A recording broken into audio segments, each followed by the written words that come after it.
Hello everyone, my name is Michael, and today we're going to be looking at problem number 20 from the sprint round of mathleague.org release 12501, which was the October 2024 high school qualifying round.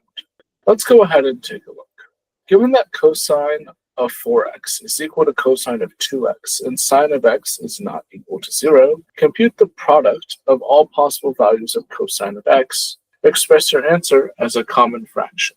So looking at this, we will first draw on our knowledge of trigonometric identities. Now, the most common one is that sine squared of, we'll say u, because x is in the problem, plus cosine squared of u is equal to 1, right? Now, one that is very important to solving this problem is that cosine of 2u is equal to 2 times cosine squared of u minus 1. Now you might say, how in the world did we get that?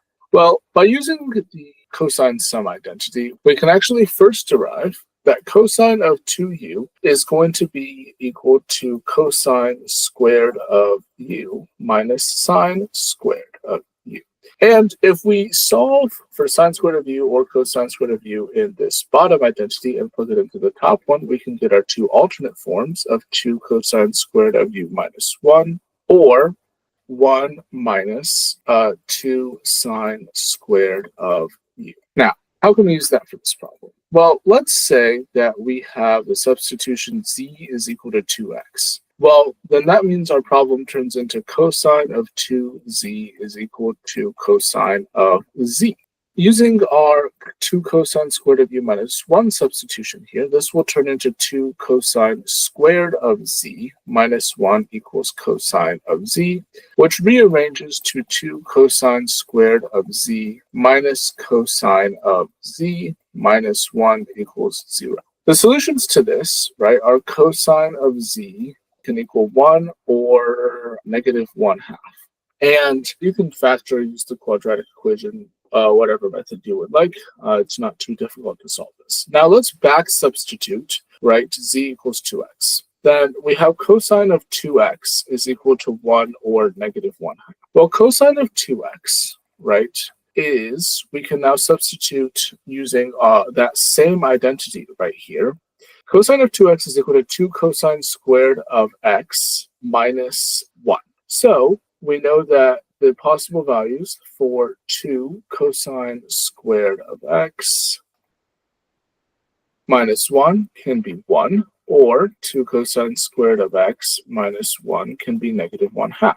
If we solve for this, then we know that cosine squared of x can either equal 1 using the equation on the left, or 1/4 using the equation on right. Now, what does this mean for us? If we take the square root, then that means that cosine of x can equal plus or minus 1 or plus or minus 1/2.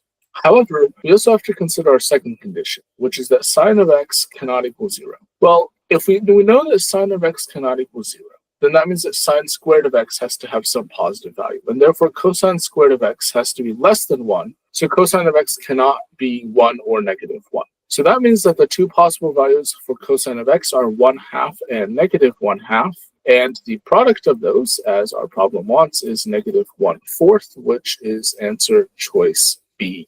Thank you all for watching this video. I hope it was informative, and we'll see you next time. Hey, this is Tim. Hope you're enjoying our videos. If so, you know what to do. Like, subscribe, turn on notifications, all that sort of thing. But what I'd really want to invite you to do is to send us an email at media@mathleague.org. Tell us which problems you'd like to see us cover next in our video series. Take care and see you in the next video.